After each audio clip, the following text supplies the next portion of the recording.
안녕하세요. 경희서당의 강경희입니다. 한자는 모양이 같은 자들을 좀 모아서 보면 편하게 익힐 수가 있는데요. 모양이 비슷한 한자 24번째 시간이고요.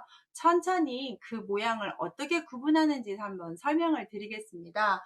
진칠진하고 늘어놓을진은 베풀진이라고도 하는데 모양이 상당히 비슷한데요. 앞에 있는 한자 언덕구는 같고 뒤에 있는 한자들이 다릅니다. 먼저 진칠진을 보시면 앞에 언덕과 뒤에 수레 거자를 써서 이 수레는 보통 군인들이 쓰는 수레를 비유하게 되겠습니다. 여기에서는 그래서 전쟁을 나가는 이 군대에서 전차 배치를 어떻게 하느냐, 후방에 놓느냐, 전방에 놓느냐, 뭐 어떤 식으로 대열을 짜느냐, 이런 것들의 표현을 진을 친다라고 하는데 꼭 차만이 아니라 배를 어떻게 두느냐라고 해서 우리 이순신의 날개 같은 전법에서 학익진이라고 한다든지 뒤에다가 물을 두고 싸우면 안 되는데 죽음을 각오하고 싸우는 배수진이 있다든지 내가 어떤 진영에서 하냐에 따라서 다르다 해서 진영이라고 한다든지 그럴 때 쓰는 진자가 됩니다. 그렇다면 아주 비슷한 늘어놓을 진자는 뒤에 동력동을 썼는데 나무목에다가 태양을 써서 나무에 태양이 걸려있다, 태양이 비추고 있다, 쭉 뭔가가 벌려져 있다 해서 진열하다라는 말, 진정세를 낸다는 말, 진술한다는 말, 내가 뭔가를 펼쳐 보일 때 쓰는 진자가 되겠습니다. 발음도 같고 모양도 같아서 상당히 많이 힘들어하는 한자니까 유심히 보시는데 수레 차자를 확실하게 아시면 됩니다. 수레를 표현하면 진을 치는 거, 나머지는 늘어놓는 거 이렇게 보시면 좋겠습니다. 두 번째 다스릴치 단련할 야자인데요. 앞에 물수가 있고 앞에 얼음빙이 있을 때 한자가 완전히 달라지게 되는데요. 뒤에 있는 한자는 코와 입을 그린 목숨태 살아있는 사람이라는 태자입니다. 보통 태 발음을 하는데 예외로 지금 치 발음하는 한자를 보고 계시는데요. 물이라는 게 우리 생명하고 아주 연결이 돼 있고 이 물로 인해서 먹고도 살지만 농사를 짓기 때문에 농사에서 이 물을 어떻게 다스리느냐, 홍수냐, 가뭄이냐, 댐을 건설할 거냐, 어떻게 할 거냐라는 표현에서 다스릴치라는 표현을 쓰는데요. 뭔가를 다스리는 걸 우리가 법으로 다스리면 법치라고 하고, 뭔가를 다스리면 정치라고 하고, 어떤 나라를 다스리면 치국이라고 하고, 안전을 다스리면 치안이라고 한다든지 이런 식으로 뭔가 다스릴 때 쓰는 한자라면 아래 단련할 야는 단련할 야라고 되는 책도 있고 풀무야라고 하는 책도 있고 대장장이야라는 책도 있습니다. 풀무라 하면 이제 불을 지필 때 바람을 넣는 기구고요. 그래서 이 대장장이는 쇠를 만드는 사람인데 그 쇠를 단단하게 만든다고 해서 단련할야라고도 하고 단어가 도야라는 단어가 있습니다. 도야, 도자기 도자에 이 야자를 써서 도야라고 하는데 진짜 도자기를 만드는 작업인데 거기에서 쉽지 않은 매번 해야 되는 손이 가는 것다 해서 우리가 인격 도야, 끊임없이 노력한다고 할 때도 이 도야를 쓰고 있습니다. 단련한다는 표현이고요. 뒤에 아까 생명이라고 했잖아요. 그래서 생명, 사람이 살면서 죽을 때까지 단련을 한다는 뜻이고요. 앞에 얼음을 제가 조금 의미를 부여하면 겨울이나 여름이나 어느 때나 사람은 단련을 해야 되지 않나 이렇게 조금 연관을 지으면 쉽게 잊어버리지 않고 기억하실 수 있을 겁니다. 그래서 물수와 얼음빙이 들어가면 물 쓰면 다스리는 것, 얼음이 들어가면 단련하는 것, 또는 뭐 얼음물에 들어가서 체력 단련이라고 외우셔도 쉽게 외우실 수 있지 않을까요? 어떤 의미를 두어서 꼭 암기하시고 구분을 하셔야 되는 한자입니다. 세 번째, 다를타, 땅지, 연못지 세 개를 보시는데 똑같이 들어가는 한자가 하나 있죠.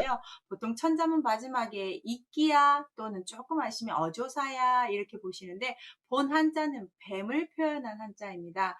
뱀야라고 읽는 한자고요. 그래서 이 뱀야가 나중에 어조사로 쓰면서 어조사야가 됐고 뱀의 서식지가 습하다 보니까 이끼야가 됐다는 설로 많이 얘기를 합니다. 일단은 뱀이 꽈리를 틀고 있는 모습인데 이 뱀이라는 것이 사람하고 다른 짐승이지요. 그래서 뱀과 사람은 분명히 다름이 있음 해서 다를타라고 불러서 타인이라든지 타국이라든지 타향이라든지 타산지석이라든지 여러 가지로 쓰는 타자입니다. 그 다음 땅지는 당연히 뱀이 땅에서 싸니까 흑토를 써서 우리가 땅의 반대말인 하늘천을 써서 천지라든지 지하철이라든지 이럴 때 쓰는 지가 되겠고요.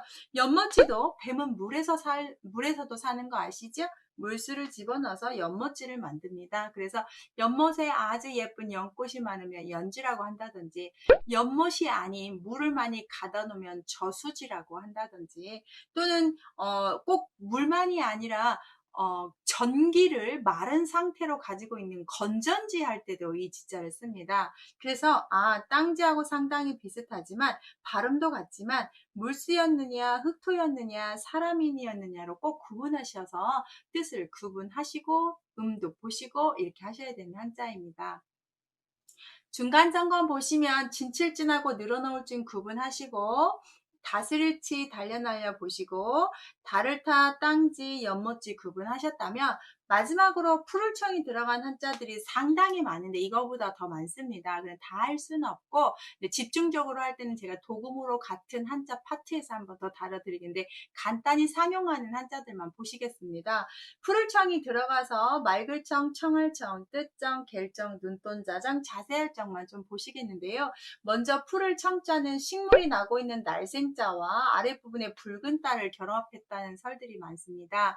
처음에 심을 때는 붉은 씨앗이었지만 나중에 새싹이 나면 푸른빛으로 변하기 때문에 푸를청이라고 하고요. 이 푸른색은 보통 젊음을 상징하기 때문에 젊은 사람이라는 뜻이 있습니다. 그래서 한자를 결합해서 사용할 때 젊다라는 의미를 좀 사용을 할 건데요. 푸를 청자 자체만으로도 쓰게 되면 청년이라고 할 때 쓰지 않습니까? 또는 푸른색으로 하면 우리가 단청이라고 해서 건축물의 붉은색과 푸른색을 번갈아 가면서 하는 걸 단청이라고 하죠. 그때도 쓸 수 있는 단어가 되는데요. 먼저 말글청에서는 발음 역할도 하고 뜻도 도와주는데, 물이 푸른빛깔 나서 맑아 보인다는데 원래 물은 색깔이 없지만 물이 있는 그 연못이나 냇가나 강가 바닥에 있는 것들이 너무 물이 깨끗하다 보니까 드러내서 그 색깔이 푸른빛으로 보여서 말글청을 푸를청자를 썼다고 하지요. 그래서 물이 맑다 해서 말글청인데요. 우리가 맑다라는 말 많이 쓸 수 있죠. 청아하다, 청순하다, 청결하다, 청소하다, 다 깨끗하다로 쓰시면 되겠습니다. 청할 청자는 푸를 청으로 보지 마시고 젊은 사람으로 보셔야 되겠습니다. 젊은 사람이 말로 윗사람한테 모르기 때문에 물어봅니다. 요청을 합니다. 그래서 청할 청, 도움을 청할 청자에서 저랑 같이 결혼해 주시겠습니까? 라고 하면 청혼이 되겠죠. 요청할 때도 정말 이걸 쓰고요. 우리가 요즘 인터넷에 그 청와대 게시판에 청원을 한다 할 때도 이 청자를 하시면 되겠습니다. 그래서 요청한다는 뜻이 있습니다. 세 번째인데, 이 네 번째 뜻정자는 앞에 마음심이고 뒤에도 풀을 청어로 보지 마시고 젊은인데요. 여러분 젊었을 때 품었던 뜻, 내가 하고 싶었던 의지 있으시지요? 실천하고 계획대로 되고 계시나요? 이 부분의 뜻정이 그겁니다. 젊었을 때 품었던 마음이라는 뜻입니다. 그래서 뜻정, 나의 의지, 나의 감정. 친구 간의 뜻을 했던 건 우정, 사랑하는 사람과 하는 애정, 이런 식으로 정들었다 할 때 쓰는 정자가 되겠습니다. 많이 쓸 수 있는 말이고, 우리나라에선 유명하게 어떤 제과 이름 초코파이에 써져 있지요. 그래서 이게 사람이 참 끈끈한 인정, 이런 걸로 살지요. 그 다음 갤청자 보시면 맑은 하늘이라고 해서 푸를 청을 쓰고 앞에다 태양을 상징하는 나리를 집어넣습니다. 나리를 집어넣기 때문에 푸르다, 맑다, 개다, 쾌청하다 이럴 때 많이 씁니다. 그래서 쾌청의 청자가 되겠습니다. 눈동자 정자는 앞에 눈목을 쓰고 푸른색이니까 엄연히 해석하면 푸른 눈동자인데, 눈동자가 꼭 푸른색만 있는 건 아니고 검정색도 있고 갈색도 있지 않습니까? 그래서 눈동자라는 뜻인데 이걸로 쓰는 단어들은 활용점정이라는 고사성어가 있습니다. 활용, 그림화, 용용, 그 다음 점정, 점자, 그 다음 눈동자, 정. 용을 그리는데 눈동자를 마지막에 그렸다는 뜻인데요. 옛날 중국에 장승효라는 사람의 화가가 있었는데, 한 번은 안락사 절 스님들이 절 벽에다가 아주 멋진 용을 그려달라고 부탁을 합니다. 아주 잘 그렸어요. 잘 그렸는데 다 그린 후에 스님들이 가서 보니까 용에 눈둘이 없는 겁니다. 그래서 물어봅니다. 아니 이렇게 잘 그린 그림에 왜 용에 눈이 없습니까? 라고 했더니 용의 눈을 찍는 순간 용이 하늘로 승천할 것 같아서 그리지 않았다고 합니다. 그래서 스님들이 한 마리라도 한번 그려보라고 표현을 한다고 합니다. 그래서 이 장수교라는 이 화가가 눈, 동자, 점을 찍자마자 정말 천지가 개벽하고 용 한 마리가 하늘로 올라가서 그 절에는 지금도 용 한 마리 자리가 비었다고 합니다. 그런 전설에서 아주 중요한 마지막 부분, 없어서는 안 되는 부분을 활용점정이라고 합니다. 모든 것을 다 완성해 놓고 하나를 찍었을 때 완벽해질 때를 활용점정, 중요한 부분 이럴 때 쓰는 거죠. 뭐 맞는 예시는 아닌데요. 저 같은 경우 이렇게 화면에 앉아서 찍으려고 할 때 화장하고 예쁘게 입고 딱 했을 때 마지막에 립스틱을 바르지 않으면 화장이 끝난 것 같지 않습니다. 얼굴도 이상하고요. 그래서 립스틱을 칠하는 순간 아 이제 준비 다 됐다라는 생각을 하거든요. 여기처럼 활용점정, 눈동자를 찍는 것 같은 마지막에 마무리가 그런 게 아닐까요? 마지막 자세할 정자는 앞에 쌀미에 뒤에 풀을 청자를 써서 풀을 청자는 정발음을 하고 앞에 쌀미는 쌀을 하는데 여러분 쌀 한 알 한 알 껍질을 벗겨주는 데가 어디죠? 네, 정미소입니다. 그 정미소의 정자가 되겠습니다. 그 한 알 한 알 벗기는데 얼마나 많은 힘과 노력이 들어갑니까? 그래서 자세하다 또는 이런 곡식을 먹게 되면 힘이 나기 때문에 정신이라는 뜻이 있고요. 사람이 종족 번식하기 위해서 필요한 정자라는 뜻도 있습니다. 그래서 이 자세할 정자로 펴면 정독하다 할 때는 이걸 쓰고 정신이라고 할 때도 쓰고 생식기인 정자할 때도 쓰게 되겠습니다. 그래서 이 자세할 장자는 쌀에서 왔지만 쓰임을 좀 그렇게 표현하고 있습니다. 풀을 청자를 보실 때는 청발음인지 정발음인지를 잘 보셔야 됩니다. 우리가 보기에는 청과 정이 다르지만 음과 성부로 보게 되면 음이 그냥 같습니다. 그래서 좀 세게 발음하면 청이고 약하게 발음하면 정이 되기 때문에 진짜 도금 문제나 읽기 때는 우리 이걸 구분해야 되기 때문에 의미를 잘 두시면서 붓으로 구분하면서 읽으시면 어떨까 하는데요. 자, 오늘 모양이 비슷한 한자를 좀 배우셨습니다. 모양이 비슷한 한자는 상당히 많습니다. 모아서 비슷하게 잘 구분을 하신다면 혼동스럽지 않게 배우실 수 있습니다. 맨 뒤편에 오늘 배우신 것 다시 한번 정리해 드릴 테니까 눈으로 잠깐 익히신다면 한자 실력이 월등하게 상승하실 겁니다. 구독 설정하시면 또 좋아요도 눌러주시면 저의 힘이 되고요. 구독 누르셔서 이 공부도 이런 한자 공부도 저랑 같이 한번 해보시겠습니까? 감사합니다.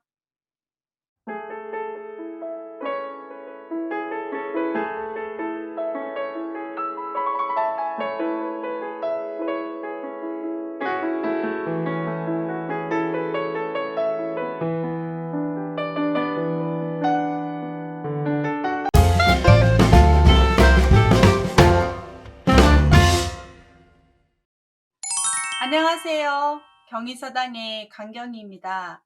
한자는 비슷한 자들을 모아서 보면 참 좋습니다. 오늘 모양이 비슷한 한자 23번째 시간입니다. 천천히 그 비슷한 한자가 왜 다른지 어떤 걸로 구분하는지 설명해 드릴 테니 끝까지 한번 시청해 주세요. 자, 전할전하고 스승부자가 첫 번째로 나왔는데요. 상당히 비슷해 보여서 많이 혼란스러운 한자였죠. 먼저 앞에 사람은 똑같고요. 뒤에 있는 한자가 발음들을 하는데요. 전할 전자의 뒷부분은 오로지 전자라고 해서 오로지 사람이 사람한테만 전달을 하더라 라고 해서 유전자라고 한다든지 전달 또는 뭐 뭔가를 그래서 이심전심 이런 식으로 전달한다는 말로 쓰는 단어인데요. 뒤에 있는 한자가 오로지전 또는 이 위에 있는 한자가 물레전 이렇게 해서 물레 실을 뽑는 물레가 이렇게 한 방향으로만 안 돼서 한 방향 전자에서 오로지전 그 전자를 활용해서 쓰는 한자가 돼요. 그래서 아까 방금 말한 것처럼 뭐 전달, 전통, 전기, 유전 이렇게 쓸 수 있고요. 스승부자를 보시면 앞에 사람인자의 뒤에 펼부자인데요. 제자가 어떤 재능을 펼칠 수 있도록 뭔가를 도와주는 선생님을 스승부인데, 우리가 보통 스승을 사부라고 부를 때가 있습니다. 정확히 사전을 찾아보면 스승사와 스승부가 들어가는데요. 스승의 종류가 다르다고 합니다. 특히 궁궐에서 임금의 아들을 가르치는 선생님들이 있는데, 그 선생님들의 사부를 나눴다고 하는데, 사를 담당하는 사람은 스승 중에서도 높은 사람이어서 영의정이 맞고요. 스승 부자의 이 부자의 그 담당하는 스승님은 좌의정과 우의정이 맡았다고 하네요. 결론에는 높은 지식을 가진 선생님들 다 사부라고 하는데, 저는 개인적으로 사부라는 말을 들으면 꼭 쿵호가 생각나고 나한테 뭔가 기술을 알려줄 것 같은, 권법을 알려주는 그런 운동 선생님의 스승 사부라는 말이 좀 생각이 드는데, 한문적으로는 이 사부라는 말은 스승인데, 그렇게 임금의 자제인 영의정, 좌의정, 우의정을 나누어서 사자와 부자로 봤다는 말을 사전에서 제가 보고, 아, 그런 수도 있구나라는 걸 새롭게 알았네요. 자, 그 다음 아우제, 차례제, 공경할제 다 제자가 들어가는데요. 아우제자의 제 여기 꼭지가 차례제자에선 대나무 죽자와 겹치기 때문에 없어지니까 조심하시고, 공경할제는 마음만 썼는데요. 어떤 단어들을 쓰길래 이렇게 구분하는지를 보겠습니다. 먼저 아우지는 아주 낮은 급수에 쓰는 한자긴 하지만 활공자를 중심으로 보고 활공자 뺀 나머지 한자가 활에다가 줄을 묶고 있는 모습을 그렸다고 합니다. 그 한자를 이렇게 묶어서 순서대로 묶어다 해서, 순서라는 말에서 아랫부터 해서 제자제, 아우제라고 해서 제자라는 뜻이 있어서 형제 할 때 쓰는 제자고요. 스승과 선생님과 제자를 사제지간이다 이럴 때도 아우제를 쓰죠. 그래서 아우제보다 제사제 뜻도 아니, 제자제 뜻도 있다는 거 꼭 기억하시고 있었으면 좋겠네요. 이 제자에다 순서대로라는 말에 대나무 죽자를 해서, 이 대나무 죽간이 아래서부터 자라면서 마디가 순서가 생기잖아요. 그래서 대나무 죽간에 순서가 생기네, 그 순서를 차례라고 표현을 했고, 제1번, 제1회 뭐 이런 식으로 제자라는 순번 정할 때 쓰는 수식어처럼 쓰는 제자가 되고요.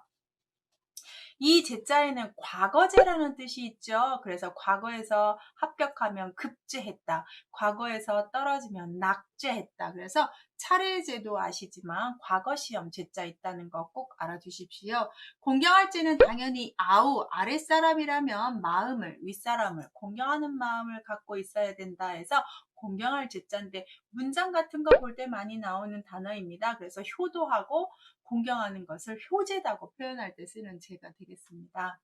세 번째, 새주와 까마귀 옷자는 구분하는 방법 많이 아시지요? 새 모양을 그렸고 까마귀 모양을 그렸는데, 이 까마귀는 날개도 까맣고 새의 눈을 상징하는 이쪽 부분도 까마서 쓰지를 않았다고 합니다. 그래서 새주는 새의 모양이고 까마귀 옷자는 여기 눈을 뺐기 때문에 까마귀 오로 들어가는 단어가 상당히 많지요. 오골개 그러면 까마귀처럼 까만 피부, 고기 같고 뼈까지도 까만 닭을 뜻하고요. 오비일학이다 그럼 까마귀 날자 배 떨어진다 해서 의심받는 행동을 내가 그 상황에 딱 맞게 저질리게 됐다는 표현으로 쓰고요. 우압쥐졸이다 그러면 까마귀들이 모일 것처럼 훈련이 안 된 군대다 해서, 아직 까마귀 옷자는 사자성어의 단골로 잘 나오는 한자입니다. 세조자가 들어갈 때는 조족지열이라는 거 한번 알면 어떨까 싶은데요. 세 발의 피다 해서 아주 적은 분량을 비유할 때 쓰기도 하지요. 이를자와 가물한자 보시면 정말 비슷해 보이지요. 태양으로 다 한자의 뜻을 주고 있는데요. 태양이 뜨고 있다라고 해서 일찍 뜨고 있는 태양을 뜻하는 한자도 있고요. 새싹이 나는 모습, 일찍 돋아나는 새싹 모양이라고 하는 데도 있는데, 똑같이 날일이 들어가니까 날일로 보셔도 괜찮을 것 같아요. 태양이 일찍 떴다인데, 아침 일찍 영화 보는 거 우리가 조조할인이라고 하죠. 그때 쓸 수 있는 조자입니다. 이를조 할 때 쓰는 조가 되겠습니다. 또는 조숙하다 이런 말 하면은 일찍 아이가 좀 성숙한 걸 조숙하다고 한다든지, 조기 마감되다, 조기 이럴 때도 이른 시간이라는 뜻으로 보시면 좋겠네요. 가물한자를 보시면 태양이 떠 있어서 방패간 쩍쩍 땅이 갈라지고 막아진다는 뜻이어서 태양 때문에 가물다, 비가 안 오는 태양만 떠 있는 상황을 뜻하는 걸 가물 한자라고 합니다. 옛날에는 이렇게 가뭄이 오면 가뭄 담당하는 귀신이 지배하고 있어서 그렇다라고 해서 그 가뭄 귀신을 한발이라고 표현을 했습니다. 그래서 가물 한자에 날이 들어갔는데 모양이 좀 비슷해서 보셨으면 좋겠고, 이렇게 가문 재앙을 한재라고도 표현을 합니다. 잡을 조자를 보시면 앞에 손수와 불화로 잡을 존지 말을 존지를 구분을 했는데요. 뒤에 있는 한자가 똑같이 들어가서 조발음인데 그러면 뒤에 있는 한자를 알면 좋겠죠. 저 자는 옛날 부스였는데 지금은 쓰지 않지만 뜻을 알아두시면 상당히 좋을 듯한데요. 나무 위에 살아, 이렇게 물건 품자가 아니라 나무 위에 물건이 있다도 되지만 새집을 그려놨다고 합니다. 나무 위에 새집들이 많이 있습니다. 새들이 모여 산다 해서 새떼지어 울조라는 한자입니다. 새들이 있는 모습에서 앞에 손을 했으니까 새집에서 새를 잡으려고 하는 모습이어서 잡을조가 되고, 마음을 잡다 그러면 조심하다가 됩니다. 나의 뜻을 끝까지 잡고 있다 그러면 지조를 지킨다, 이렇게 표현을 하기도 하는 한자가 되겠습니다. 그리고 몸의 건강을 계속 지키려고 하면 체조를 한다, 이럴 때도 쓸 수 있는 단어고요. 마를 조자는 불로 말린다 해서 마를 조에서 제일 많이 쓰는 게 바로 건조겠죠. 그렇죠. 불화를 써서 건조라는 말 제일 많이 쓰고요. 또는 마음이 타들어가고 있다라고 해서 초조하다, 이럴 때도 이 조자를 쓰고 있네요. 여섯 번째, 무리중자와 코끼리상은 분위기상 아래가 똑같은데 어쩌보면 하나도 안 똑같다라고 보실 수도 있는데 언뜻 봐서 좀 혼동될까봐 쓴 한자고요. 위에 피할자에다가 아래 사람인자 세 개를 쓴 한자입니다. 그래서 피할자, 나와 혈족, 나와 같은 무언가를 나눈 사람 들, 이래서 한자는 똑같은 자를 세 개를 쓰게 되면 많다라는 뜻입니다. 그래서 무리중, 이렇게 표현을 하는 한자가 되겠습니다. 이 무리중으로 쓸 수 있는 단어들을 좀 보시면 군중심리라든지 청중이라든지 대중이라든지 대중매체라든지 이럴 때 쓸 수 있는 단어겠죠.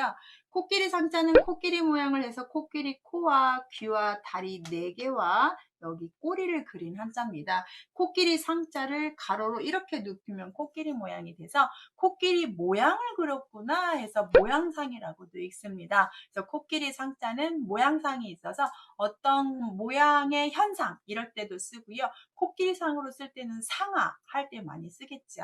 그래서 아랫부분이 약간 좀 비슷하고, 특히 이 코끼리상과 더 비슷하게 보려면 돼지 시자나 집가자들이 더 비슷하다고 볼 수도 있겠습니다. 자, 모양이 비슷한 한자를 모아서 보았습니다. 구분하는 방법들을 좀 유념하시되 단어도 한번 보시면 어휘력이 많이 향상되실 겁니다. 제 영상 보시고 맨 마지막에 문제 내놓았으니 그 문제 한번 빈칸 채우시면서 정리하는 시간 하시고 영상을 끄셨으면 좋겠습니다. 유익하신가요? 구독 버튼 누르시면 이런 한자 공부 저랑 같이 하실 수 있고 영상 받으실 수 있습니다. 구독 버튼 눌러주세요. 시청해 주셔서 감사합니다.